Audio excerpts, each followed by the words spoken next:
ने कहा था, परसों मोदी जी ने कहा कि रेवड़ी कल्चर खत्म, और सुप्रीम कोर्ट भी राज्य सरकारों को कह रहा है कि बहुत कर्जा चल रहा है, ये सिस्टम बंद होना चाहिए। देखिए, जहाँ इनको नई टेक्नोलॉजी से लैस करने की तो रेवड़ी कल्चर नहीं। मैं आपको एक चीज़ बताना चाहता हूँ, आज बच्चों को टैब्स दिए गए हैं क्योंकि शिक्षा मॉडर्नाइज हो रही है। आने वाले समय में वो टैब्स पटवारियों को भी दिए जाएंगे, तो आप कहोगे पटवारियों को रेवड़ियाँ बांटें। ये तो नंबरदार के जो मूलभूत काम है उसको हम कैसे डिजिटलाइज करें। माल इकट्ठा करना है, आधे नंबरदारों को तो अपना रेवेन्यू स्टेट नहीं पता कि हमें माल कितने एरिया का इकट्ठा करना है, इरिगेशन का रकबा नहीं पता।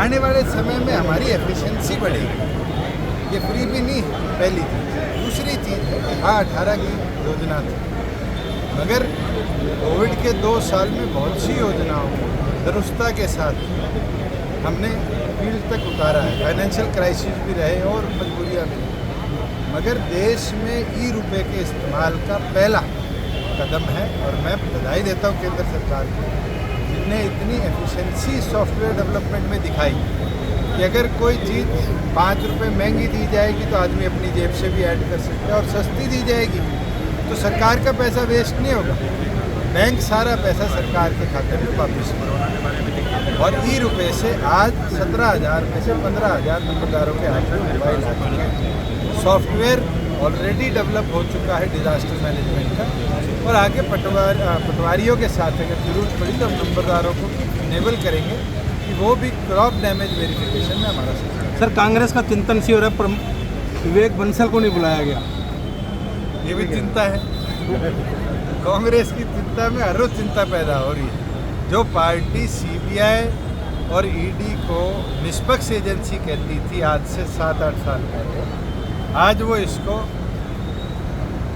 सरकार की भेदी एजेंसी कहने लगी। और इन्वेस्टिगेशन में कोई अरेस्ट ही नहीं हुआ अभी तक, तो सिर्फ पूछताछ चल रही है। उसके विरुद्ध भी सारे अपने चीफ मिनिस्टर, एमपी, एमएलए को दिल्ली बैठा रखा है। ये घबराहट दिखाती है चोरों के मन में। अगर चोरी नहीं करी तो फिर डरने का कोई उद्देश्य नहीं बनता। मगर अभी तो 2 बुलाए हैं, मेन चोर तो बाहर है।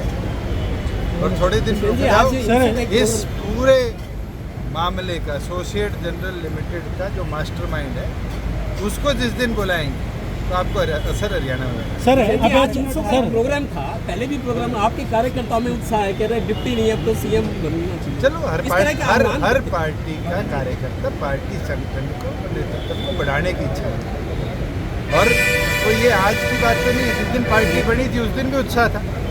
और युवाओं में उत्साह होगा तभी तो आने वाले भविष्य में संगठन में और नए कार्यकर्ता जुड़ेंगे, नई पीढ़ी जुड़ेगी।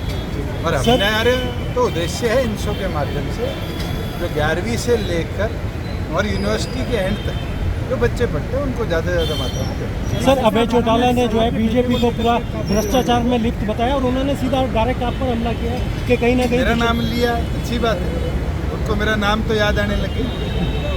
पीछे तो जितने आरोप लगाए उनने मैंने एक-एक का जवाब दिया। अगर मैं कल कह दूं आप भ्रष्ट हो तो आप क्या करोगे?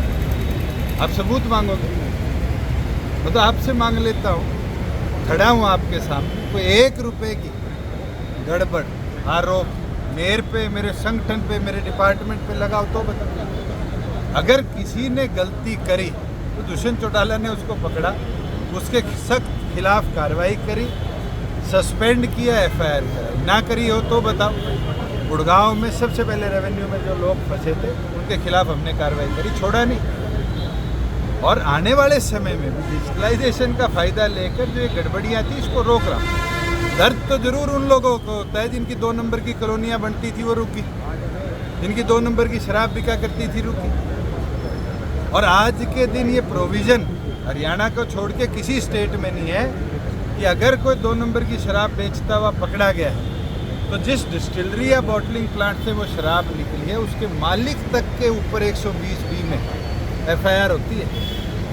और मैं चैलेंज देता हूँ कांग्रेस को भी और प्रदेशों के भी मिनिस्टर्स को कि वो जो प्रोविज़न हरियाणा ने किया है वो प्रोविज़न अपनी स्टेट में लागू करे।